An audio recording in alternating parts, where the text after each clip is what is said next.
Madam Speaker, I request my 5 minutes at this time and claim the gentleman Mr. Poe's time at this point. Without objection, the gentleman is granted 5 minutes. I thank you, Madam Speaker. Today we passed the supplemental bill, and I'm deeply disappointed about that. I was disappointed also that I wasn't able to get any time to enter into the debate because the time was rather limited and it was a closed rule. But I did want to make a couple comments and the concerns that I've had about this supplemental.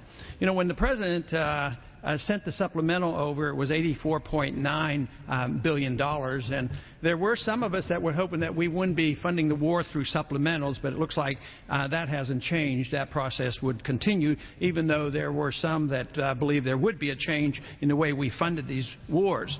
But when that bill came to the House, there was a lot of expression about concern about spending too much money, but by the time it got to the floor, it was $96.7 billion. And things were added. For instance, $2 billion for the flu epidemic that didn't occur, but we're going to spend $2 billion trying to figure out whether or not we're ever going to have an epidemic. But it was very disappointing that even though it was a closed rule, the minority had one chance to do something about it and maybe reduce some of the spending. But lo and behold, when that amendment was offered, it was offered to increase the spending by $2.9 billion. But there was a lot of expression of the outcry about this spending and the deficits we have. And the deficits are exploding. And the Social Security, Medicare and Medicaid are underfunded, and we're in the midst of a crisis, but it doesn't seem to bother anybody about spending. But the truth is, the Treasury's bare. The Treasury's empty, and yet we continue to spend all this money. So where do they think they're going to get this money? Well, we can't tax the people anymore. The people are broke. And yet we resort to more borrowing and more printing of money, which will not last forever. It will eventually come to an end, and I think that is what we're witnessing. But this process, it bothers me a whole lot that we come to the floor with these supplementals, we rush them through, we talk about this excessive spending, and lo and behold, when we finally vote, we get a total of 60 people who would say, you know, enough is enough. And besides, what are we doing? Where are we spending this money? I thought we were supposed to, with this change in administration, that we would be fighting less wars. But no, the war in Iraq continues. We expand the war in Afghanistan. We spread the war into Pakistan. And we always have on the table the potential danger of Iran. So when will it ever end? We can't even define the enemy. Who exactly is the enemy over there? Is it the Al-Qaeda, the Taliban? Is it the government of Pakistan? If you can't define the enemy, how do you know when the war's over? If we're in war, which we are, how can this be anything other than war? When was this war declared?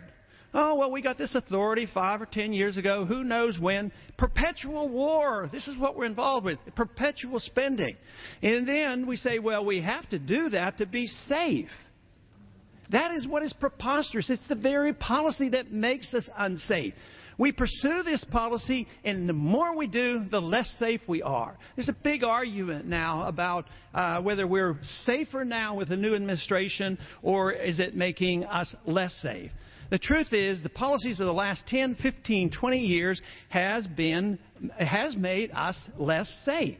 And as long as we occupy countries, as long as we kill other people and civilians are being killed, we are going to build enemies. And as long as we're known throughout the world that we torture people, we will incite people to hate us and want to come here to kill us. So we aren't more safe. We're less safe by this foreign policy. And someday we have to wise up, change our ways, and not be the policeman of the world, not to pretend that we can be the nation builder of the world.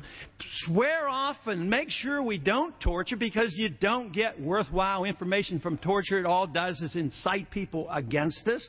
And the occupations can never be of any benefit to us. But what about the financial calamity that's coming? I'm afraid this is the way this will end. through another financial crisis much bigger than the one we currently have. Because you can't create $2 trillion of new money every year and expect this system to continue. The Soviet system collapsed because they couldn't afford it. Their economic system was a total failure. We did not have to fight the Soviets. Even though they were a nuclear power, they collapsed and disintegrated.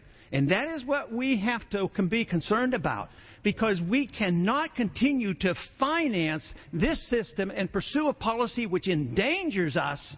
So if we care about the American people and care about our liberties and care about our Constitution, we ought to look seriously at our foreign policy and not continue to pursue these supplemental appropriations where we continue to spend money that we don't have. I yield back. For what purpose does the gentlewoman from South Dakota rise?